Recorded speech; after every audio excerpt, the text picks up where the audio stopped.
à mon peuple qui doit être sérieux concernant la restitution, les vœux dans l'église et le paiement des dettes. Tu comprends ce qui est dit ici?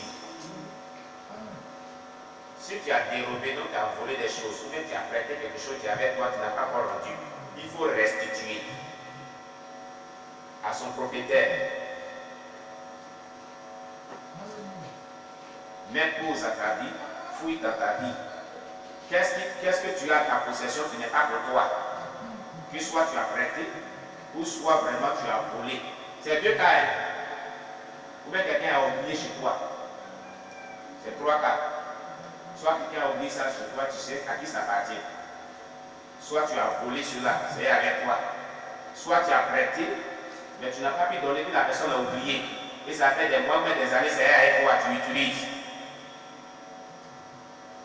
Il faut prendre, pas donner au propriétaire, pas restituer. Va restituer. Aujourd'hui, la doctrine de la restitution est négligée dans le corps de Christ. Or, sans la restitution, tu ne peux pas rentrer au ciel. Ce qui est à ta possession ne t'appartient pas. Amen. Les vœux dans l'église. Plusieurs chrétiens formulent des vœux, mais qui n'honorent pas. Honorez vos vœux. Vos vœux d'engagement que vous faites là, honorez-les.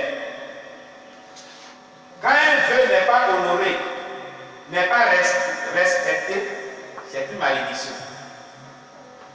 Cela t'attend au ciel. Tu vas rendre compte à Dieu à cause du vœu que tu n'as pas honoré. On a bien enseigné sur les vœux, les alliances sur les vœux, les engagements que les gens prennent. Malheureusement, qui ne respectent pas, malheureusement, qui n'honorent pas, cause vraiment beaucoup de dommages dans leur vie et de préjudices pour le salut de leur âme. Alléluia. Gloire à Jésus-Christ. Cela est très important, hein, ce que nous disons. Si tu as fait un vœu que tu n'as pas encore honoré, va l'honorer. Il faut vraiment faire tout ton effort avec l'aide du Saint-Esprit pour honorer ce vœu-là, ce vœu d'engagement, afin que vraiment son effet négatif ou ses conséquences ne viennent pas vraiment les honorer, quitte sur ta vie. Alléluia. Quel est le vœu que j'avais fait que tu n'as pas honoré? Examine-toi. Il faut l'honorer. Amen. Car plusieurs chrétiens ont fait des vœux et ne les ont pas honorés.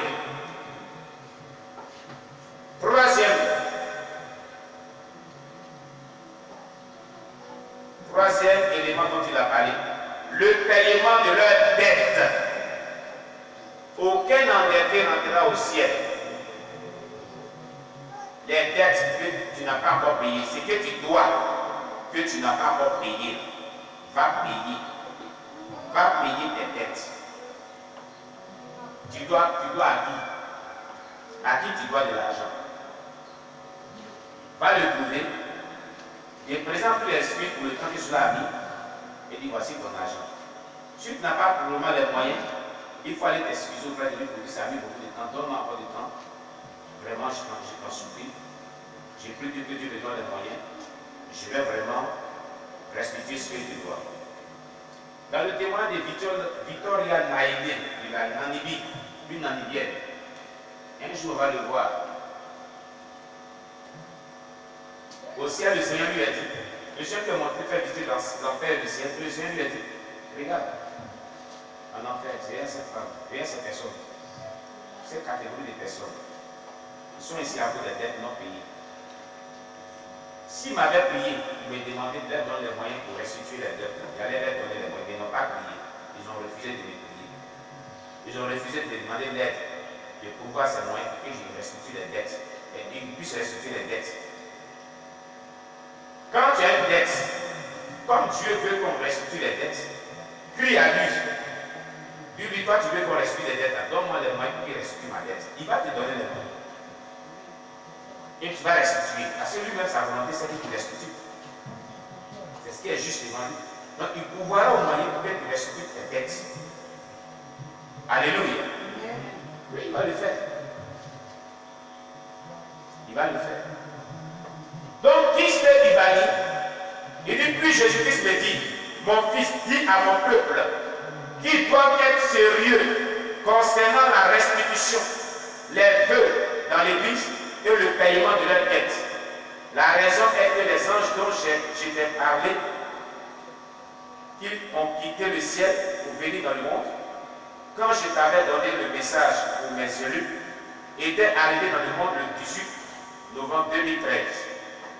Mais quand ils étaient sur le point de sonner la trompette, je suis allé rapidement les arrêter.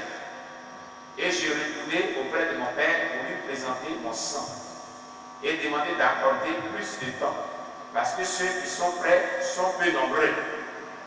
Et mon père accepta. Cependant, il n'accorda que quelques mois de plus. Mais il ne m'a pas dit quand ce délai va expirer. Nul ne connaît le moment, pas même le Fils, mais le Père seul. La raison pour laquelle nous avertit est que Jésus lui a montré une catégorie des gens qui devaient sonner la trompette. Le 18 novembre 2013.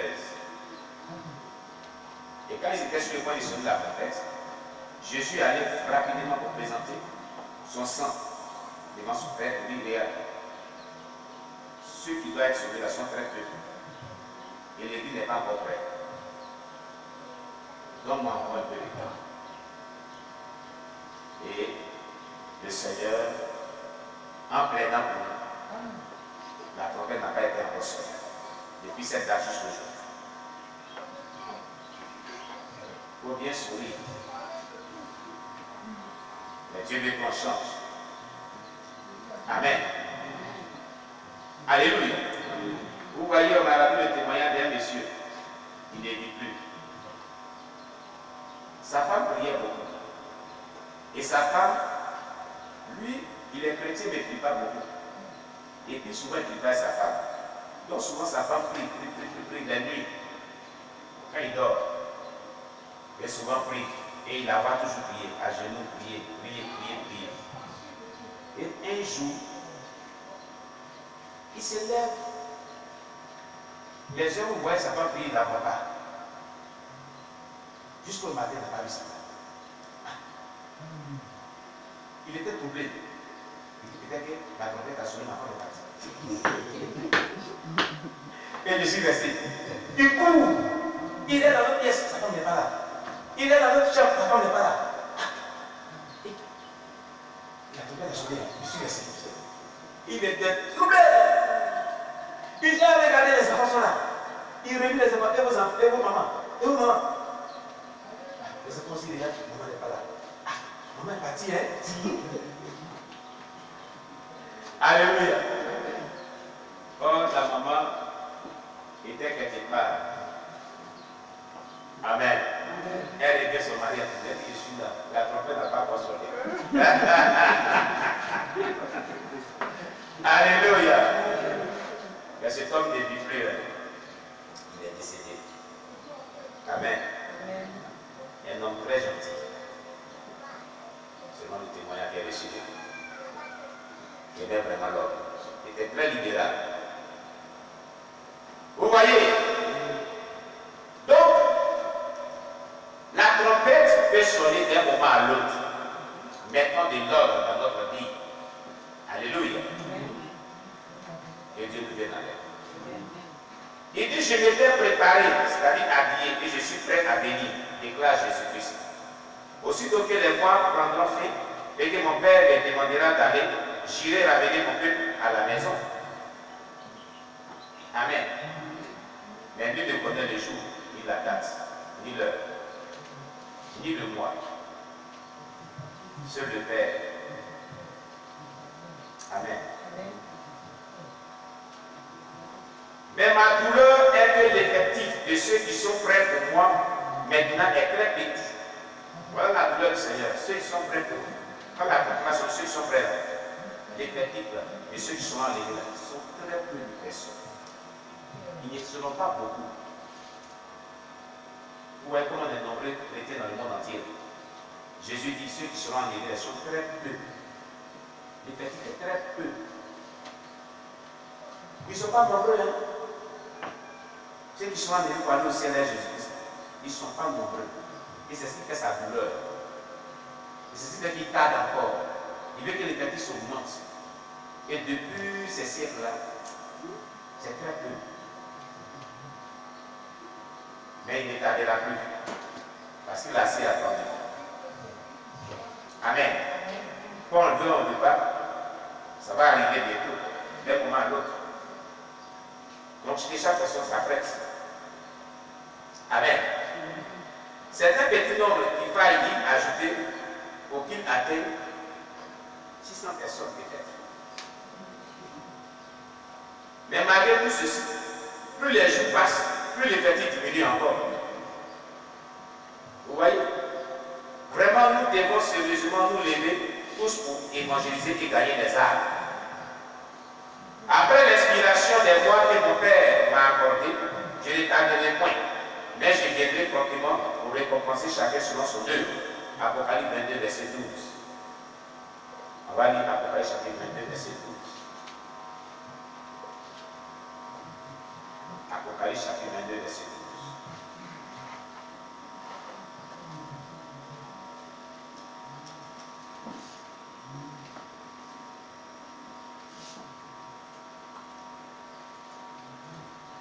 Alléluia. Il est dit dans Apocalypse chapitre 22, verset 12. Voici, je viens bientôt, et ma rétribution est avec moi, pour rendre à chacun selon ce qu'est son œuvre. Dieu, Jésus va rendre à chacun ce qui est son œuvre. Quelle est ton œuvre? Tu vas te rendre selon que tu as vécu sur la terre, selon tes actes, selon ta conduite, selon l'œuvre de Dieu que tu as fait. Il revient bientôt pour rendre à chacun selon son œuvre. Est-ce que tu penses à cela? Chaque jour, est-ce que c'est là l'objet de ta pensée, l'objet de ta vie? Est-ce que tu y penses? Jésus dit va venir rendre à chacun selon son œuvre. Est-ce qu'en fonction de cela, tu vis ta vie chrétienne? Ce qu'il dit est très profond. Hein? Vous savez ce que ça veut dire? Si tu as fait des mauvaises choses, tu auras la récompense des mauvaises choses. Si tu as vécu dans le péché, tu auras la récompense qui attend ceux qui vivent dans le péché. Or, la Bible déclare que le salaire du péché, c'est la mort. Et la mort étant venue, c'est l'enfer. C'est la souffrance éternelle. Mais le don gratuit de Dieu, c'est la vie éternelle. Donc si tes yeux sont purs, si tu as vécu dans la sainteté, c'est le salut qui sera ton partage. Le royaume des cieux qui sera ton partage. Alléluia. Tu comprends ce qui est dit? Jésus reviendra pour rendre à chaque personne, à chaque croyant chrétien, selon ses œuvres. Déclare le livre d'Apocalypse. On vient de lire. Chaque jour, nous devons y penser et mener à bien notre vie chrétienne. Je ne vais plus attendre parce que si je le fais, même mes élus seraient emportés par le vent qui est prêt à souffler et qui emportera beaucoup de personnes en enfer. Plus j'attends, l'effectif était prêt pour augmenter la diminue. Les gens se sont laissés corrompre. Donc il dit, il ne va plus attendre assez longtemps. C'est pour cela, plusieurs des visions de l'enlèvement, plusieurs des personnes vivent l'horloge et leur vie est presque arrivée sur le point final pour que la tempête sorte. Parce que plus il attendait, il dit que bon, c'est là que les gens deviennent pires. Et ceux qui étaient sauvés se compromettent. Donc pour ne pas perdre tout le monde, il est obligé de venir. Pour que le peuple qui est là soit sauvé. Néanmoins. Sinon que ce vent de l'enfer va emporter presque tout le monde. Et cela ne l'arrange pas. Es-tu prêt pour son retour. Vis conséquemment. Est-ce que tu vis conséquemment?